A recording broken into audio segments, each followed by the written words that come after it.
नमस्कार, मी डॉक्टर प्रतिभा वारी, होमिओपॅथिक तज्ज्ञ, प्रतिभाज हिलिंग टच या माझ्या यूट्यूब चॅनलमध्ये पुन्हा एकदा तुमचे मनापासून हार्दिक स्वागत करत आहे। आम्ही इथे यूट्यूबवर एक नवीन सिरीज सुरू केली आहे, ज्यामध्ये आपण आपले मानसिक ताणतणाव, विचार आणि त्यांचा शरीरावर होणारा परिणाम याविषयी बोलणार आहोत। यामध्ये आपण सुरुवातीला केसांबद्दल बोललो आहोत, केसांच्या समस्या त्यामागील मानसिक कारणं।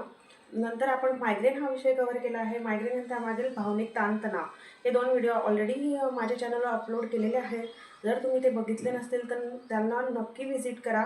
आणि आज आपण एक नवीन विषय घेऊन आलो आहोत, तो म्हणजे व्हर्टायगो, चक्कर येणे। आणि असेच आपण पुढे वेगवेगळे आजार, वेगवेगळे अवयव कव्हर करणार आहोत आणि त्यामागील भावनिक ताणतणाव या गोष्टी आपण याच्यामध्ये कव्हर करणार आहोत। म्हणून जर तुम्ही माझ्या चॅनलला सबस्क्राईब केलं नसेल तर लवकरच जाऊन त्याला सबस्क्राईब करा आणि समोरील बेल आयकॉन देखील प्रेस करा, जेणेकरून माझ्या नवनवीन व्हिडिओचे अपडेट हे तुम्हाला मिळत राहतील आणि योग्य ती माहिती तुमच्यापर्यंत योग्य वेळी पोहोचू शकेल।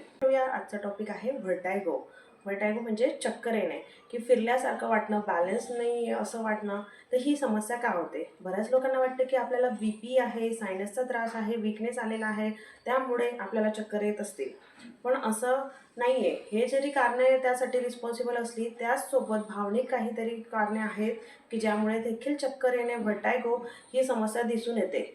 की ज्या व्यक्तींना हा त्रास होतो तो एवढ्या प्रमाणात असतो की कधी कुठे त्यांना चक्कर येतील सांगता येत नाही, त्यामुळे त्यांना आयुष्यामध्ये बरेच प्रॉब्लेम फेस करावे लागतात। चला तर मग जाणून घेऊया की यामागे काय थॉट प्रोसेस आहे। तर पहिलं म्हणजे लॅक ऑफ स्टॅबिलिटी, आयुष्यामध्ये स्थिरता नाही आहे ही भावना ह्या व्यक्तींच्या मनामध्ये असते। मग ती त्यांच्या विचारांमध्ये असू शकते, नात्यांमध्ये असू शकते, करिअरमध्ये असू शकते। म्हणजे इन शॉर्ट आयुष्यामध्ये आपल्या स्थिरता नाही आहे, गोंधळ आहे, असुरक्षितता आहे, ह्या फिलिंग त्या व्यक्तींमध्ये दिसून येतात। सेकंड म्हणजे मेंटल ओव्हरलोड आणि त्यामुळे होणारा कन्फ्युजन, मनाचा गोंधळ। इतके निगेटिव्ह थॉट्स मनामध्ये चालू असतात की ज्यामुळे ब्रेन हा मानसिकरित्या थकून जातो आणि त्यामुळे डिसिजन मेकिंग जी पॉवर आहे ती देखील ह्या व्यक्तींची कमी होते। सारखं कन्फ्युजन निर्माण होतं की आपण काय करायला पाहिजे, हे मेंटल ओव्हरलोडमुळे ह्या गोष्टी दिसून येतात। तिसरं कारण म्हणजे लॉस ऑफ डायरेक्शन, दिशा न समजणे। आपल्या आयुष्याला दिशा काय हे या व्यक्तींना लक्षात येत नाही। लाईफचा पर्पज काय आहे, आपण काय म्हणून इथे आलो आहोत, आपल्याला काय करायचं आहे याबद्दल त्यांच्यामध्ये क्लिअर थॉट्स नसतात। मला काय करायचं आहे हे त्यांना कळत नाही। म्हणजे एक डायरेक्शन आयुष्याची काय हे इन शॉर्ट ह्या व्यक्तींना लक्षात येत नाही। हा देखील त्यांच्या मनाचा गोंधळ इथे दिसून येतो।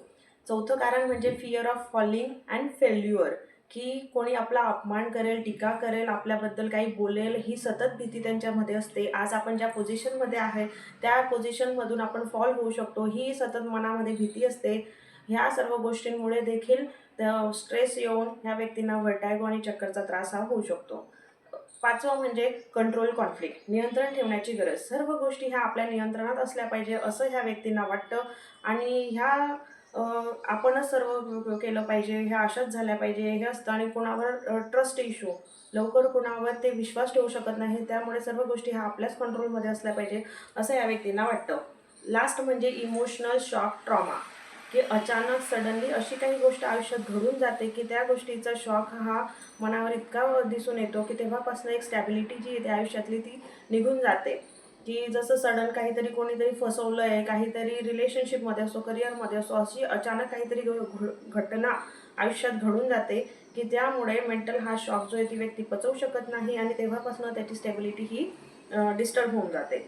असे इन शॉर्ट हे 5-6 कारणं आहेत ज्याच्यामुळे आपल्याला व्हर्टायगो, चक्कर ह्या समस्या दिसून येतात। इन शॉर्ट म्हणजे काय, तर माझं आयुष्य संतुलनात नाही आहे, माझ्या आयुष्याला एक दिशा भेटत नाही आहे, मला काय करायचं आहे हे गोष्ट ह्या व्यक्तींना क्लिअर नाही आहे, त्यांना सुरक्षित वाटत नाही आहे। ह्या अशा इन शॉर्ट गोष्टी ह्या त्यांच्या मनामध्ये सारख्या गोंधळ घालत असतात, त्यामुळे त्यांना हा त्रास दिसून येतो।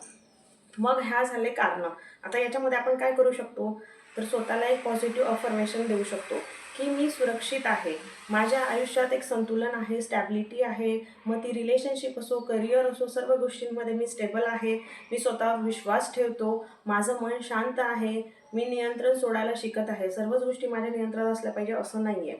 हे असे काही पॉझिटिव्ह थॉट्स आहेत जे तुम्ही स्वतःला देऊ शकता, जेणेकरून त्या थॉट्सवर ब्रेन काम करेल आणि त्याचे आपल्याला पॉझिटिव्ह इफेक्ट हे आपल्या शरीरावर बघायला भेटतील। आता तुम्ही म्हणाल की हे इतकं सोपं आहे का, की विचारांना कंट्रोल करणं इतकं सोपं नाही आहे की आज आपण म्हटलं आपल्याला पॉझिटिव्ह विचार करायचा आणि लगेच आपण पॉझिटिव्ह विचार करायला लागू शकतो, असं होत नाही. बरोबर आहे, पण हे प्रयत्न तुम्ही करू शकतात. रात्री झोपताना म्हणा किंवा सकाळी उठल्यावर म्हणा, हे पॉझिटिव्ह गोष्टी स्वतःच्या मनाला सांगायच्या. आणि तरीही तुम्हाला जर इश्यू येत असतील तर आम्ही आहोत ना, होमिओपॅथिक डॉक्टर आहेत की जे का एवढी डिटेल हिस्ट्री घेतात, का सर्व मानसिक ताण तणाव, तुमचे विचार, तुमचा स्वभाव, ह्या गोष्टी का डिटेलमध्ये विचारल्या जातात. तर हे होमिओपॅथिक औषधं जे आहेत ते ह्या सर्व गोष्टी कन्सिडर करून मग ते तुम्हाला दिले जातात, की जेणेकरून ते फक्त तुमचा आजार बरा करत नाही, तर त्यामागील असलेला मानसिक ताण तणाव ह्यामधून तुम्हाला बाहेर येण्यासाठी देखील ही औषधं मदत करतात.